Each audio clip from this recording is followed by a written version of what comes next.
Hi, everyone. Welcome and good evening, and thank you for joining us tonight. My name is Claire, and on behalf of Harvard Bookstore, I am so pleased to introduce this virtual event with Heather Radke, who is here with her new book, Butts, A Backstory. She'll be in conversation with Lulu Miller. Through virtual events like tonight's, Harvard Bookstore continues to bring authors and their work to our community and our digital community. Thank you for joining us tonight in support of our authors and the incredible staff of booksellers at the Harvard Bookstore. We sincerely appreciate your support now and always. Our fall event season is wrapping up, but the remaining events for the year appear on our website at harvard.com/events, where you can also sign up for our email newsletter and even browse our shelves from home, including our yearly tradition, the Holiday 100, which are 100 great books we recommend for gifting and reading this season. After the introduction, I will drop a link in the chat to order Butts. Your purchases make this virtual author series possible, and now more than ever support the future of a landmark independent bookstore. This evening's event will include time for your questions. If you have a question for our speakers at any time during the talk tonight, just go to the Q&A button at the bottom of your screen, and we'll get through as many as time allows. The event also has closed captioning available. Depending on the version of Zoom that you're using, you may need to enable captions yourself by clicking on the closed caption live transcript button on the bottom of your screen. And finally, as you might have experienced in virtual gatherings over the past couple of years, technical issues might arise. If they do, we'll do our best to resolve them quickly, and we thank you for your patience and understanding. Heather Radke is a journalist and essayist, a contributing editor at Radiolab. Her work has appeared in the Paris Review, The Believer, and Long Reads, among others. She teaches at Columbia's acclaimed creative writing MFA program, and she's the founder of the Incarcerated Writers Initiative. Butts is her first book. She'll be in conversation this evening with Lulu Miller. Lulu Miller is a science journalist and author, and you may be familiar with Lulu and her voice, as she's the co-host of Radiolab, host of Terrestrials, and co-founder of NPR's Invisibilia. She's also the author of the best-selling book, Why Fish Don't Exist. As a species, we have a complicated relationship with our backsides, whether it's tourists in Florence laughing at David's derriere, Flo Rida and T-Pain praising apple-bottom jeans, or a generation of women striving for buns of steel, we're paying a lot of attention to our butts. In her smart and sharp debut, Butts, A Backstory, Heather Radke explores our ongoing cultural fascination. Covering centuries and continents, it's a work of reportage, personal reflection, and great wit. The Washington Post calls it winning, cheeky, illuminating, intelligent, and wise. And a starred review from Publishers Weekly raves, this whip-smart history charts the changing symbolism and meanings associated with the female bottom.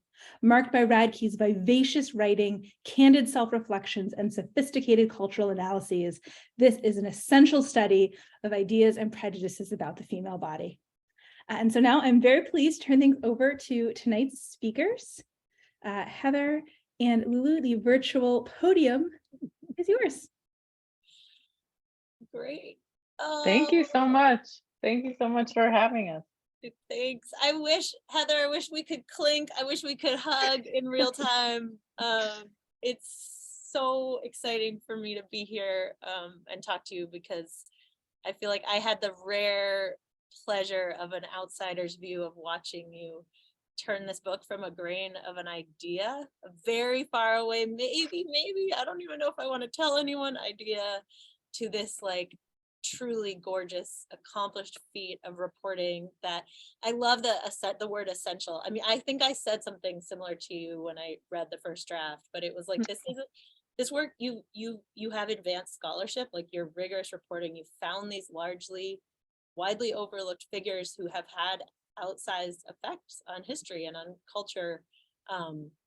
And yet it's also like, I don't know, it does this important scholarly thing, and it does this important private thing, which it takes on emotions which feel private, like shame and belonging and envy and lust and not belonging, and shows how they're kind of forged by this web of external forces, and you illuminate that web very precisely. And I think, I don't know, it really is a book you emerge from differently, and I'm so proud of you. I think this is going to be a book that is very special to people. And yeah, anyway, but I get to ask. Oh my gosh, thank you so much, Lulu, and thank you so much for I mean, we can do it in private, but I appreciate everything you've done to help make this book possible, and for being here tonight and being in conversation. There's no one I would rather talk to about this book than you. Heather and Lulu get their booties to Harvard at I last. know. I know. But yes, everyone out there in the chat, please throw in questions as you go. I've got like my whole little plan here, but it'll probably get messed up. And we encourage, like, please throw in your questions in the Q&A. We'll peek at them as we go, and you don't need to be polite, ask whatever. So yes, keep those coming. I do wonder, when was like the first moment you knew this was a book? You wanted this to be a book. Was there a moment for you? I mean, I think I had thought about it as an essay or some kind of like longish piece for a while. And I'd kind of tried out like different types of like essayistic sketches in various classes I was taking at Columbia. But I think I started to realize it was a book when I was working on an essay about the bustle, and I had been doing a lot of research about the bustle, and I had always heard this idea, or I mean, maybe not always. I had found this idea that exists kind of loosely through the bustle and Sarah Bartman literature, that there was a link between the story of Sarah Bartman and the legacy of Sarah Bartman and the bustle, which is this 19th century garment that's like pretty funny in that it's like basically a giant fake butt that women strap to their bodies. And I sort of imagined I might do a little bit of an essay about that. But then when I started to kind of unpack the layers of that question, essentially, like, is the bustle related to Sarah Bartman's body? I really started to realize like how many layers there were there, and how, it's like I wanted to bring it up to the present, but then like to do that, I also kind of wanted to touch on these other things. And then I just really saw how much it really could expand beyond the, what an essay can contain. And so I started to wonder if it could be a book then. And then I took this book proposal class at Columbia that's kind of famous, that this guy, Sam Friedman, who's a great professor, teaches. And I just thought maybe I'd try to see if I could figure it out for that. And that kind of like asked of me to sketch it out as a book.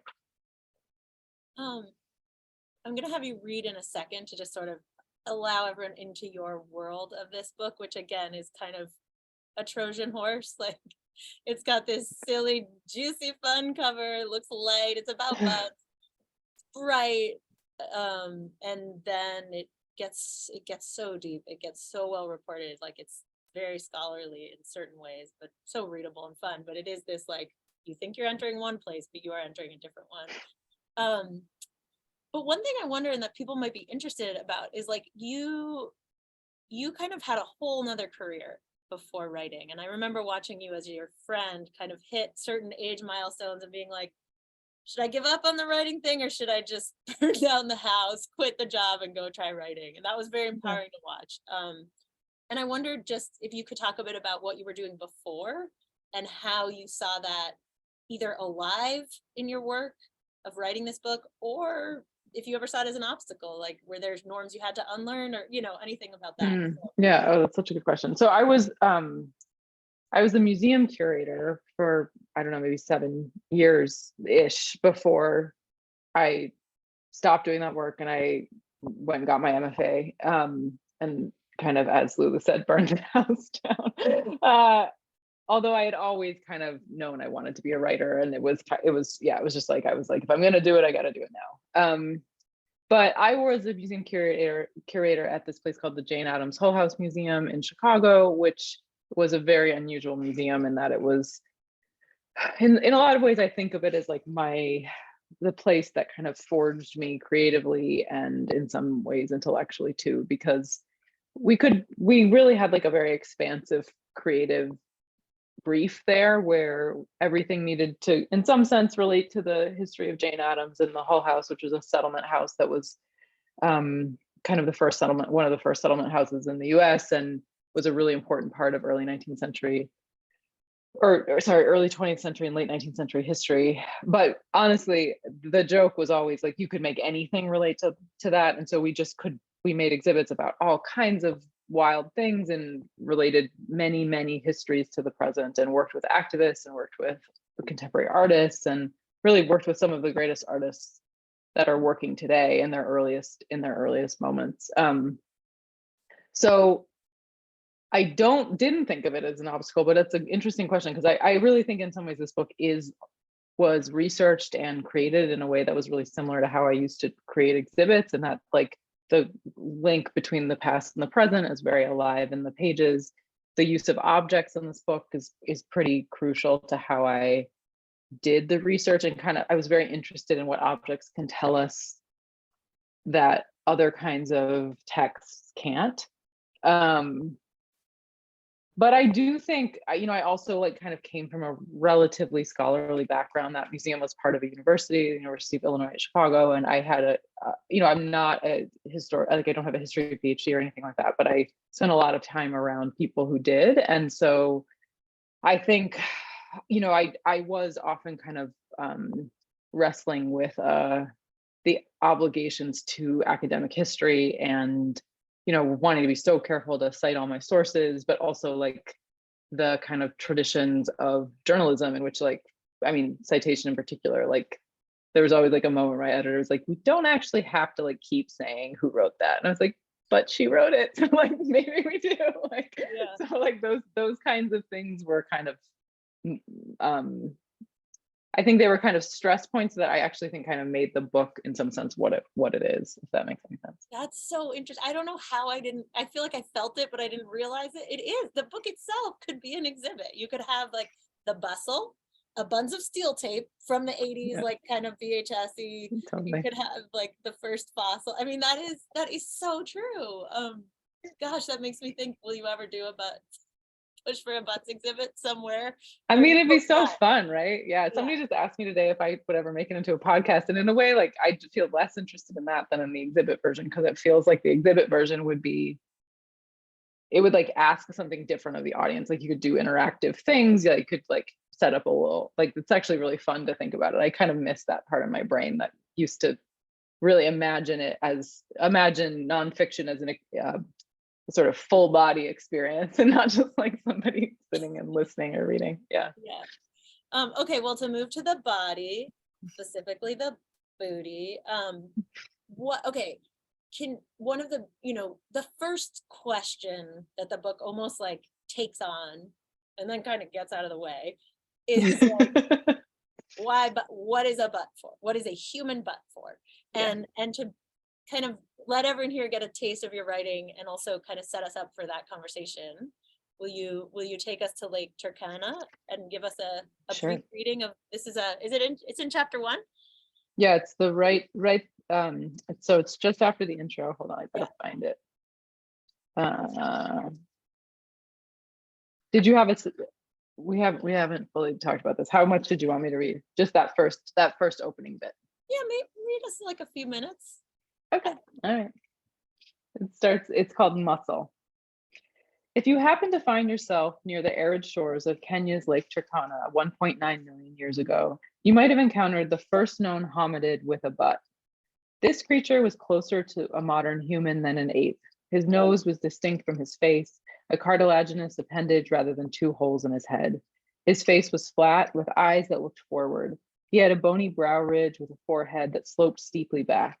He walked and ran on two legs, and he had a protruding gluteal muscle at the top of each hip, the underlying flesh of a round, strong backside.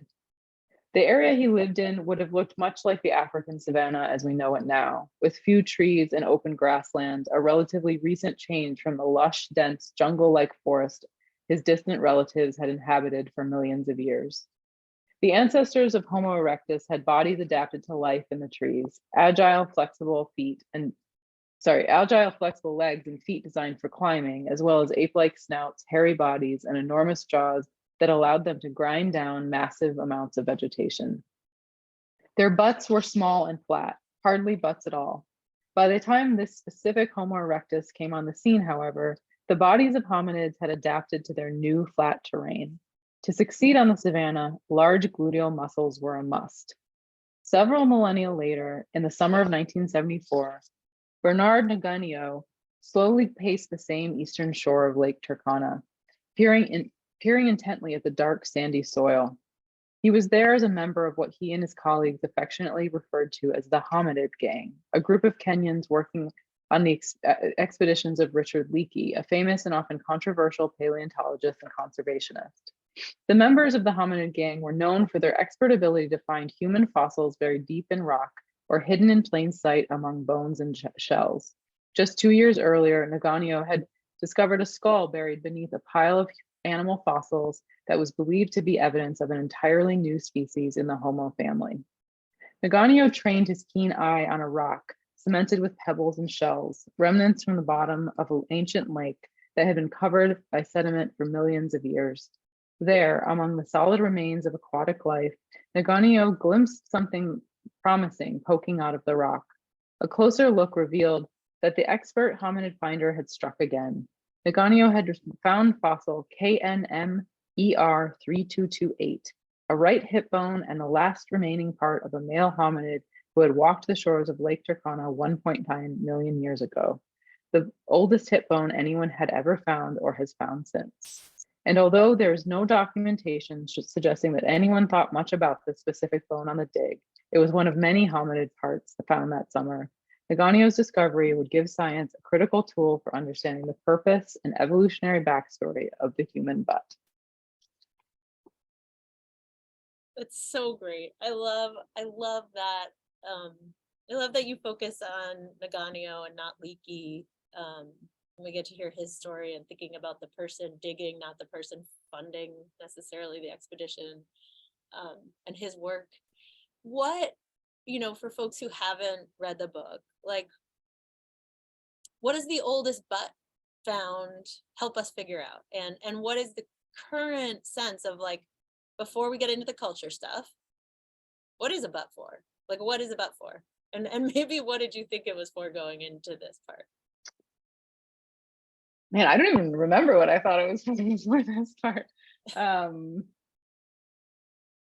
guess I don't know. Yeah, I can't remember what I must have thought it was for sitting on or for, I don't know. But the what it is for is it's for running, basically. And it's part of I was interested in this question kind of first, in part because I was really had a lot of questions around actually the other part of this chapter, which is like the evolutionary psychology part, because one of the things that would happen all the time when I was really early working on these essays and projects and the work that would become the book was that I would say to someone, oh, I'm thinking about writing a history of women's butts, or I'm working on this essay about my butt or whatever. And people would say, oh, like, isn't it like a big butt mean that you're more fertile if you're a woman, and this kind of thing. And so I knew that there was something about the science that was important to dig into, because there were a lot of assumptions being made about what a butt was for that like just like clearly were bubbling up and kind of lived inside of a cultural, like a not very well thought out cultural understanding of the butt. But in order to understand what all of that was, I needed to like kind of understand what fundamentally a butt is and what we can know about it and what we can't. And one of the things that's like super interesting about that I learned in this part of the research is that you can kind of know the evolutionary history of muscle, but it's almost impossible to know the evolutionary history of fat, which is the part that is so complicated culturally. And that's what people are really talking about when they're talking about like the question of fertility or whatever. But I met this, like to answer the question, I did, some pretty relatively basic research and found this great guy, Dr. Lieberman. Maybe he's in the audience now. He's at Harvard. He is kind of the guy you go to talk about butt muscles. And he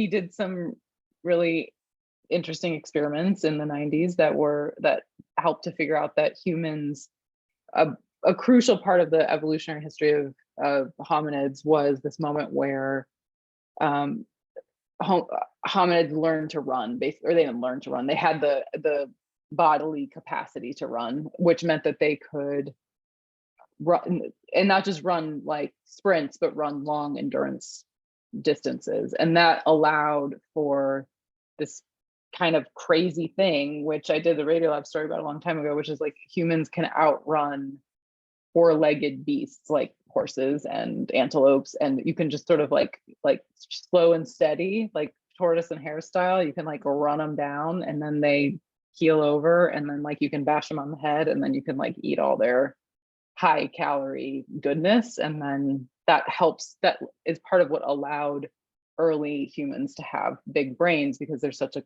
caloric need in order to fuel the big brain. So, and the butt is an adaptation for running. So that's like the really like most simple answer to what a butt is for. It's to like help you run. It's one of a number of features that help you run. And then that allowed humans to basically become human on some level. Wow. I mean, it's wild to think that like that was key to our getting to a certain point of dominating many parts of the food chain, which is scary, but also like just this endurance. But I love that. I think I even remember when you came across this idea that like you can see muscle in the fossil record, but not the soft tissue and not the fat, not the thing so it's sort of like the muscle was there. And then it seemed like what you found out about the fat in the book was that like, is it that there's no purpose, or that the function isn't as clear, it's not as essential as the muscle? Like, what would you say about the second part, the fat part of the butt? Well, humans need fat to live, and female humans, or female identified, well, no, it's not identified, it's like the if you're gonna be a person who bears children and breastfeeds, you need more fat than if you're not, basically. And so female hominids stored more fat on their body for that purpose. And then the question, so it's like, and it's a lot more fat. It's like the female hominid had more fat on its body than like almost any other animal on earth, besides what somebody told me was besides a whale or a bear just before it goes into hibernation. Wow. So that's like a lot of fat. Wow. Yeah, those are like and that's that's historic big creatures. Yeah. Yeah, I mean I don't know, hibernating bear, that's like no joke. But but you need all and that's a person who's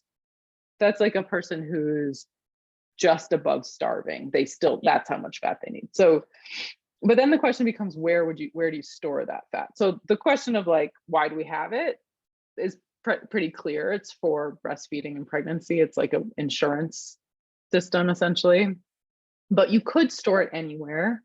As one person told me, like you could store it in your shoulders, you could store it in your whatever. And we store it mostly in our breasts and in our hips. And one reason might be really straightforward. Like if you were going to kind of design it physiologically, it's a relatively good place to store it. If you had like big bulbous fat globules coming off your elbows, it might impede you and your ways all the time. Yeah, like the center of it's in the middle. Yeah, it's in the middle, it's in the center of gravity. Right. So that's probably the answer, but that's not. But then there's like all this other stuff. Like it's like, is it ornamental, or is there like some evolutionary pressure to have our butts look a certain way because it's like there's some genetic or inherent idea that it's like more attractive? But these are things that are really, really hard to know, and it's like it's a kind of science that we all need to be really careful with, because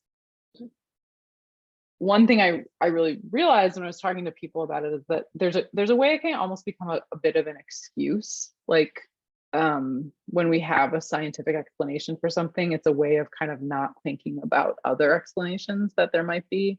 So if one of the questions is like, why have butts become a sexualized part of women's bodies? If you're sort of like, well, science says they have to be, it's like, cool, never going to think about it again. But then it also ignores, hundreds of years of human history and the ways that the sexualization of women and the racialization of women's butts has become, it's really a human choice. It's not a sort of scientific and therefore, it's like it's in our capacity to choose and unchoose it, I guess, was something that kind of became important to me as I started to think about it. Yeah, and that, I think that's one of my favorite turns in the book, and not to give a false impression here, because the science part, it's like it's like chapter 1 of 10 or what, it's a very small part of it. And what I loved, I think what I loved about that chapter and that way of starting the book is sort of like, you get some answers, you find this fossil, you find this wild horse race, man versus horse, where humans do outrun horses, which is wild, and you look at the sort of utility and function and purpose of the butt, and then you start, like, the deeper you get into it, you basically kind of, you show us what science knows and has found out and is really helpful and great, and then you leave with this idea that, like, because we can't know, like, the evolutionary guess is a lot, their guesses, the fat itself is lost from the record, so we can't know, like, it ends on this, like, that chapter ends on this idea that maybe science can't tell us much more right now, and because at least with the fat and the part of the butt which can change so much, like, because there isn't a clear function like teeth for mashing that allows for culture to imprint on it, like, you see the sort of desires and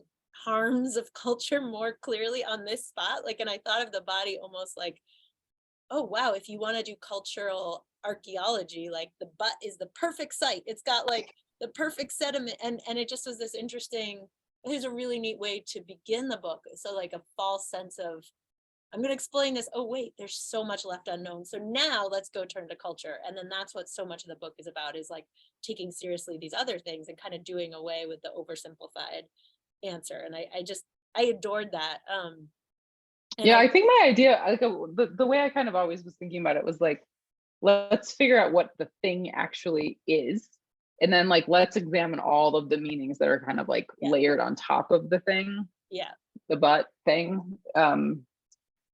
But first I really wanted to, like, get clear about, like, what it was and what it wasn't scientifically.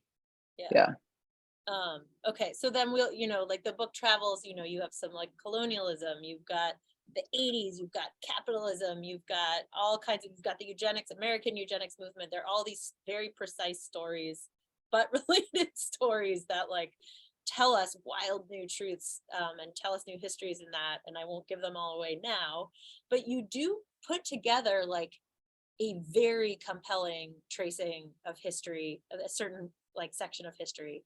And I remember there was a moment where you were going to call the book, well, there was some debate, like, I think your editor wanted to call it Butts the Backstory, which I was like, that's a great title. And you were like, it has to be a backstory. It can't be the.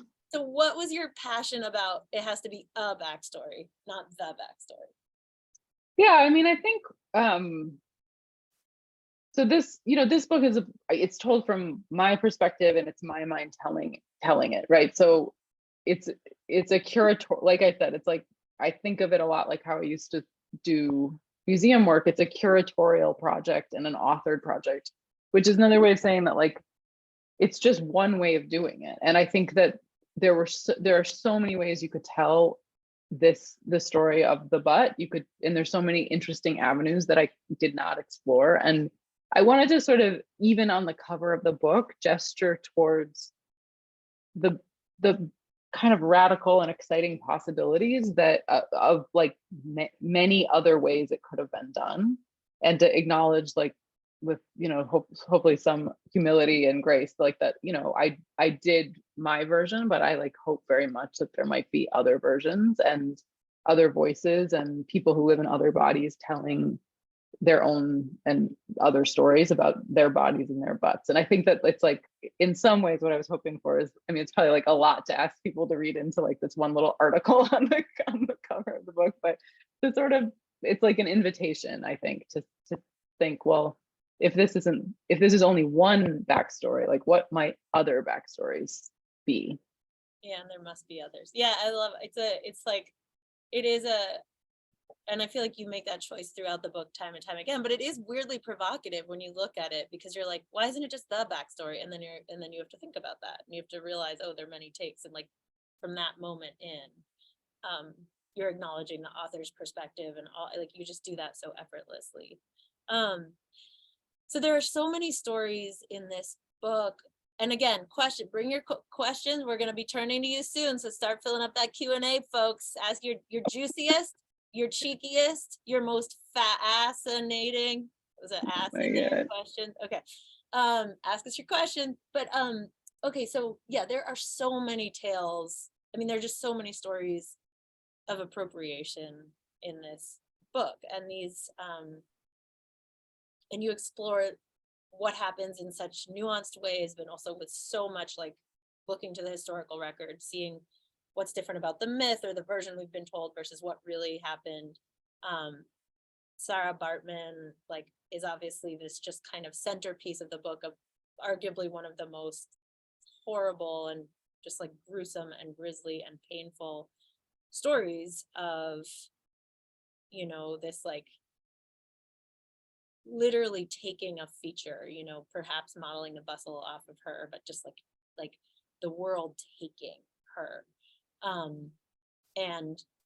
And yet within that story, there's so many beautiful moments of defiance. Like, I feel like with what you can do with what was on the record, like we were able to glimpse moments of her, and I appreciated that so much. Like I literally during that chapter, I think there was like a moment she has this kind of standoff with Cuvier, you know, who wants to basically possess her, and she stands up to him, and it's like it's such an important moment in the book. I wonder about, you know, there's some of these stories like they hit impasses where there's just appropriation, and it's just like horrible to watch these cycles again and again of power and control and fear and possession. And like in the reporting, did you also find stories ever of how that kind of cycle keeps turning, like where the impact, where maybe not reconciliance, but like reckoning, or did you find moments where it gets beyond this sort of horrible like scene of appropriation?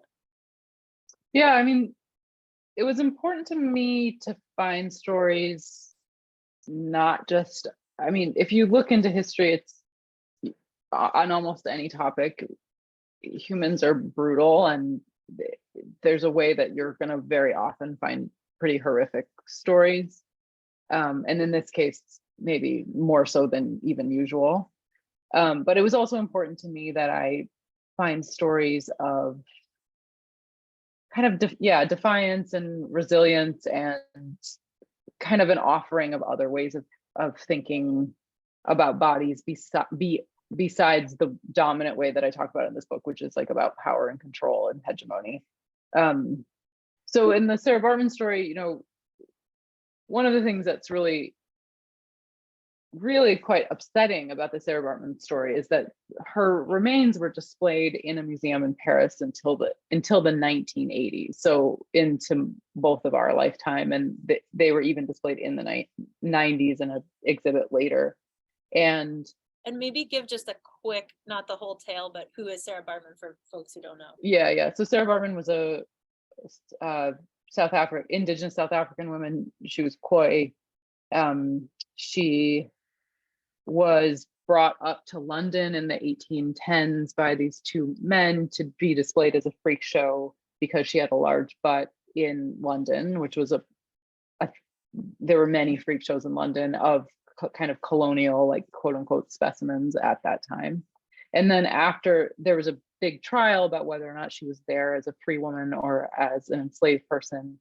And then after that, she was brought to Paris, where she met Georges Cuvier, who was a very important French scientist. He invented paleontology, amongst other things, and he was very interested and invested in kind of ordering and taxonomy. And after she died, he conducted this autopsy on her that was the autopsy report was used for 100 years as quote unquote evidence of the hypersexuality of Black women and of the, you know, supremacy of white people. So he basically was like, this person is not fully human, that's what his autopsy report said. And then he put her remains in his museum, which is like the biggest, it's like a, you know, the French Natural History Museum.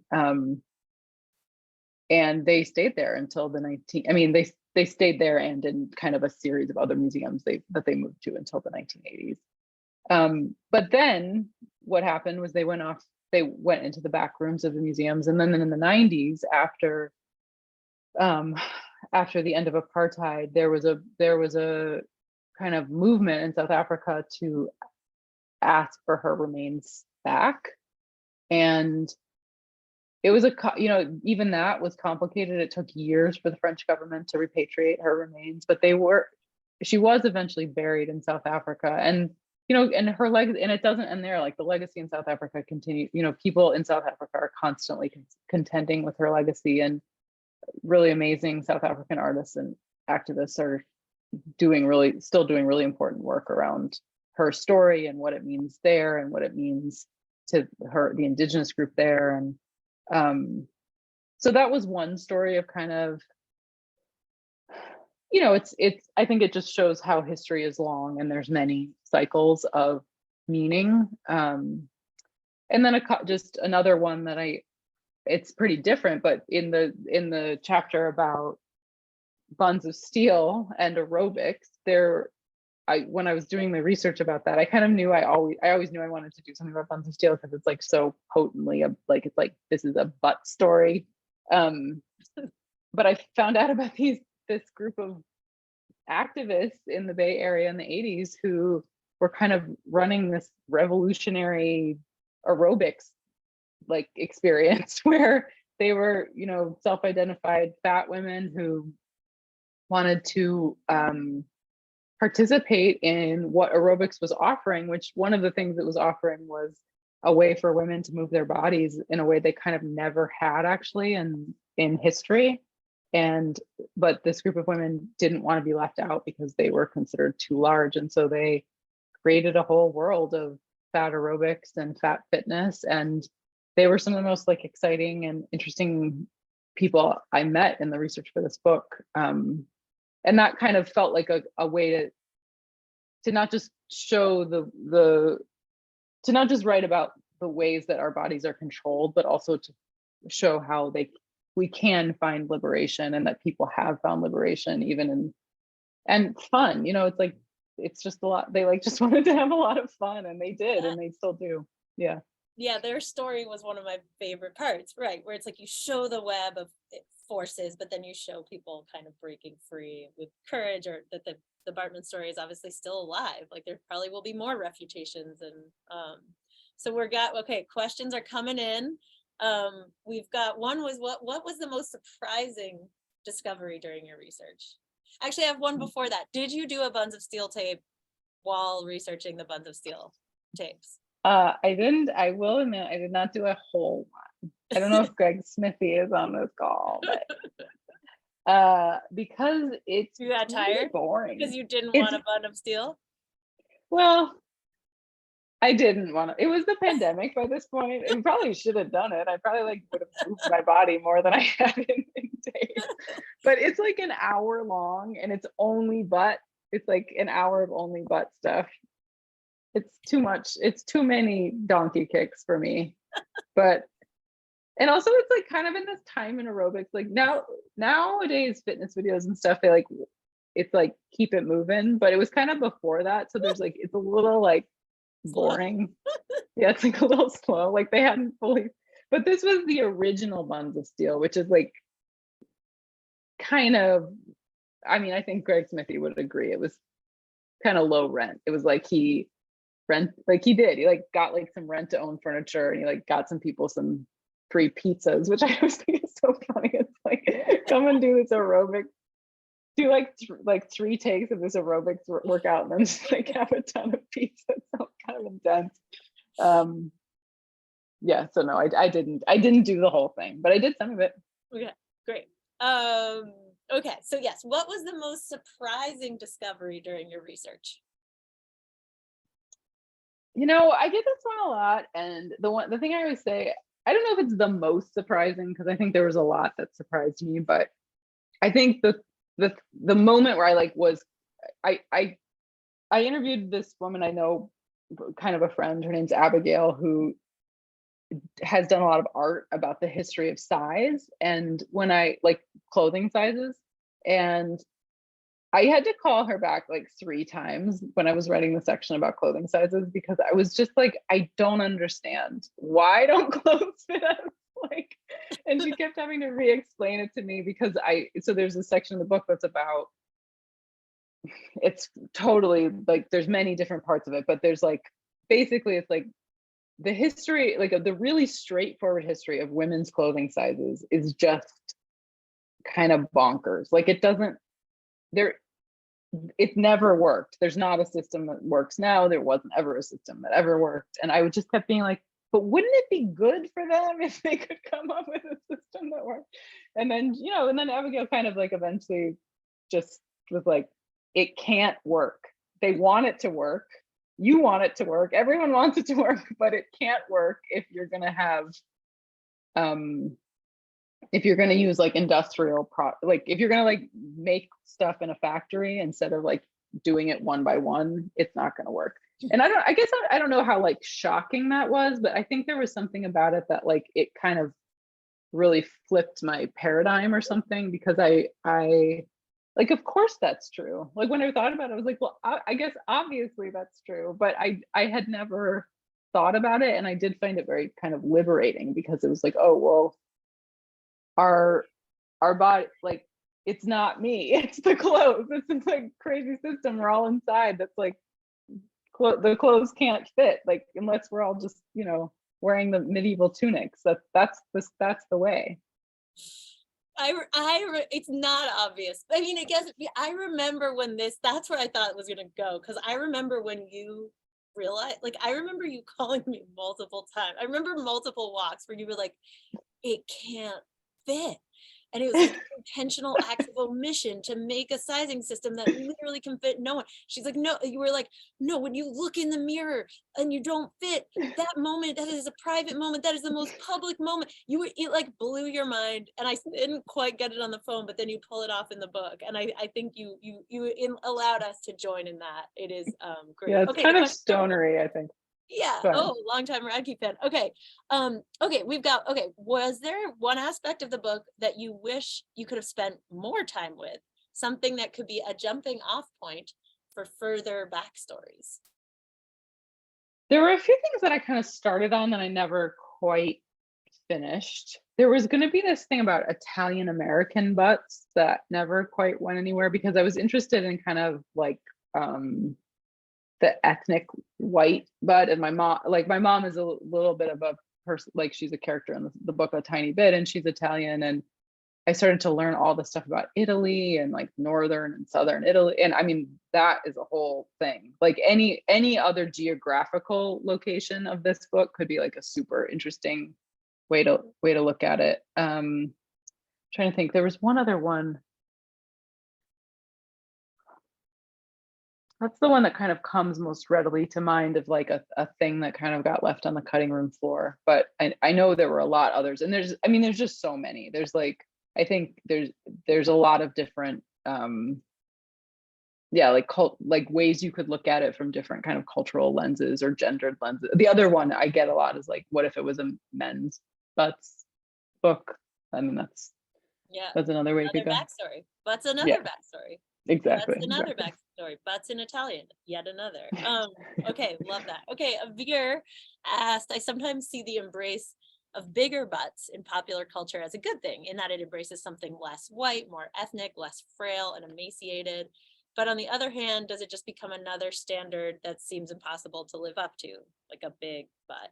I'm curious to get your take on the shifting beauty standards that we've seen over the past 20 years in particular. Oh man.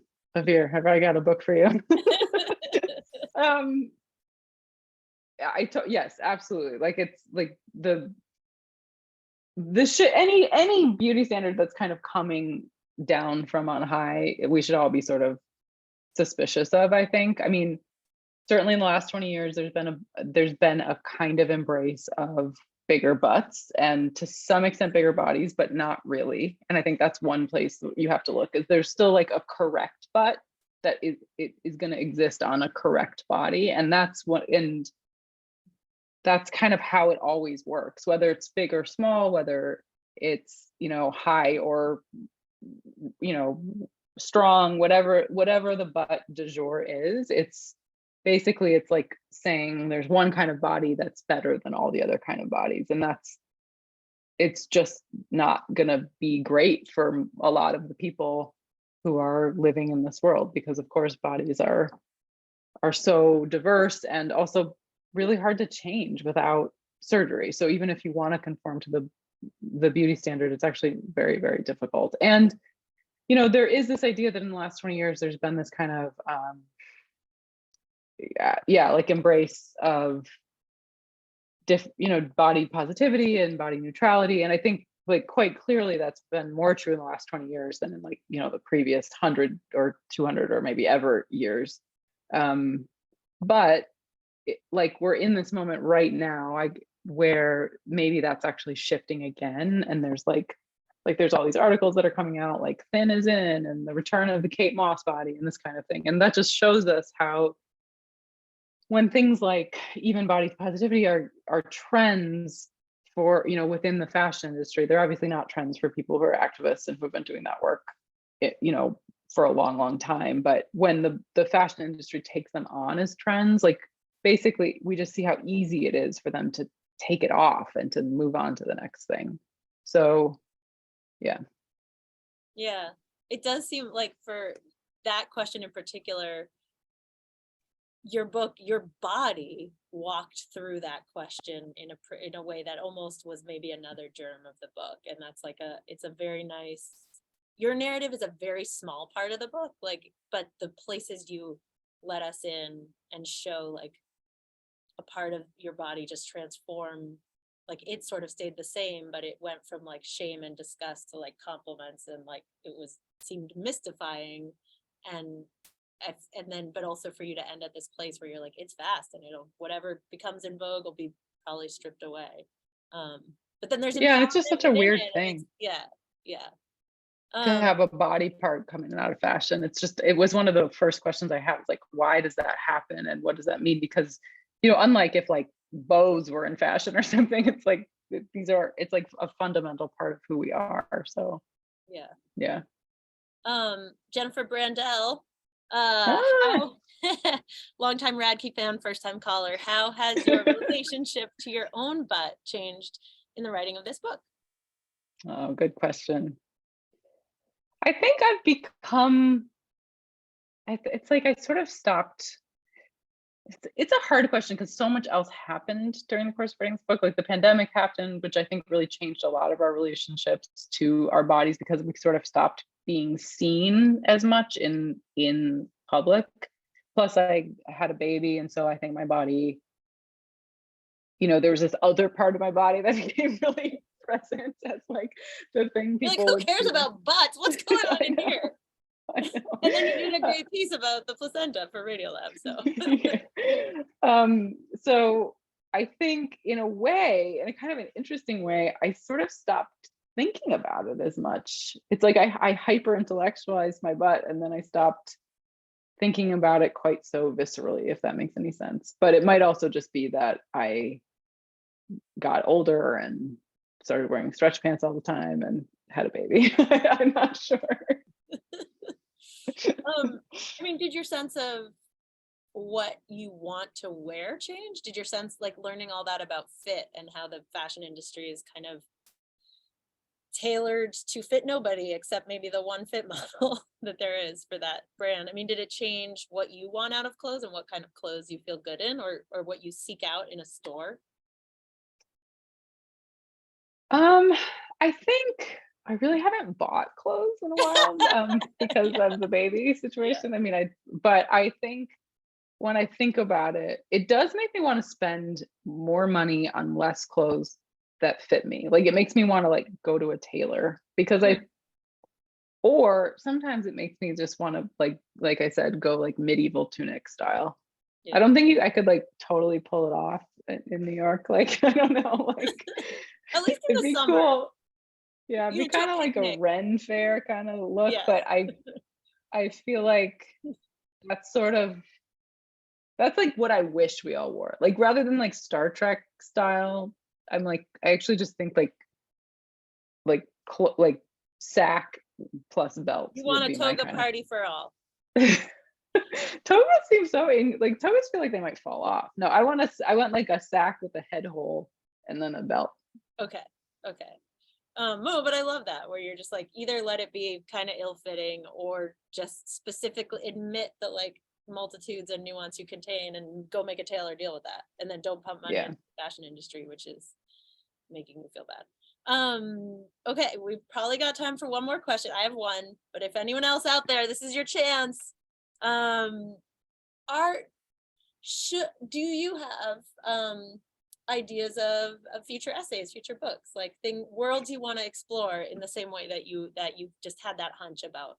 But I mean, I don't think I'll do another one like this, although probably I should if I had any sense. I have, as I think you know, I have this idea about potatoes that I'm interested in.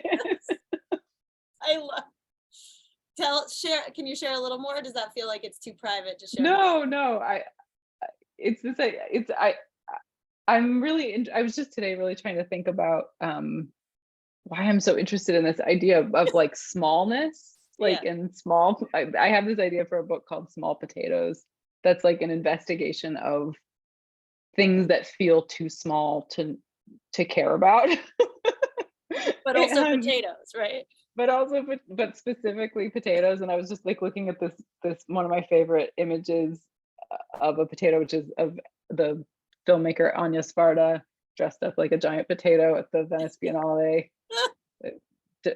Run, don't walk to that Google image search. But it's sort of like the idea, like thinking through the mundane and the kind of boring and the things that feel below notice, and looking to see, I mean, it's not a very formulated idea, but that's kind of like the set of things I'm interested in investigating, but also looking, like telling like a handful of vignettes about like there's like a potato shaped hotel I want to go stay in, or like there's a potato conference in Australia I want to go to. Really? Yeah. Yeah. I'm really hoping Radiolab can fund some of those. Fun ones. Yeah. Work on that potato pitch. But and it's so fun because now I can just like send you every dumb potato factoid I ever come across, and it's like, yeah, and I'm getting potatoes tons have of more them. chromosomes than humans. No, love it. Like potato, there's like a potato eating contest or something, like a connoisseur of potatoes, like whatever, like chooses the best potato. Yeah. That sounds fun. That's great. I know that anything in your care will be. Well, we'll see. I really want the Small Potatoes book. Okay, wait, let me check. I just think I maybe saw one more pop up there. Oh yes. Okay, so last question, and then we'll let you all get out of here. But and truly, if you fade early, if there's anyone who has a butt in your life, this is a great gift. No, but seriously, it's such a support Harvard Bookstore, like buy independent, buy Heather's book. It is so beautiful. And buy Lulu's book. It's great. We're not here for Lulu's book today. Okay. Our final question. Did Sabrina String's Fearing the Black Body influence any of your research or thoughts for this book? Oh yeah, loved that book. And it's pretty heavily cited. That's one that like I got in the main. Is that what the kids say? I like cite her in the actual text and not just in the notes, but that book is great. I highly recommend, as was The History of White People by Nell Painter. Those two books were really influential in the early days of me thinking about whiteness, which is like a big theme in the book, and the construction of race and how Sarah Bartman played into that, and also in the chapters on the 19th century. But yeah, that book is great. Highly recommend it. All right. Anything you have for the person who might want to write a book out there? Any advice? Oh, it's hard, but you should do it. Friendship is helpful. Surround yourself with people who are willing to talk to you, and I feel like we both did that so hugely for our weird little books. And all creative work, it happens in community, even though it feels like you're often alone. You can't do it alone. And that's why I'm so grateful for people like Lulu and all my many friends who help me with this. But tonight I'm very grateful for Lulu for being here, and for Harvard Bookstore, and for all of you for coming. It's so nice to know that there's people out there who are interested.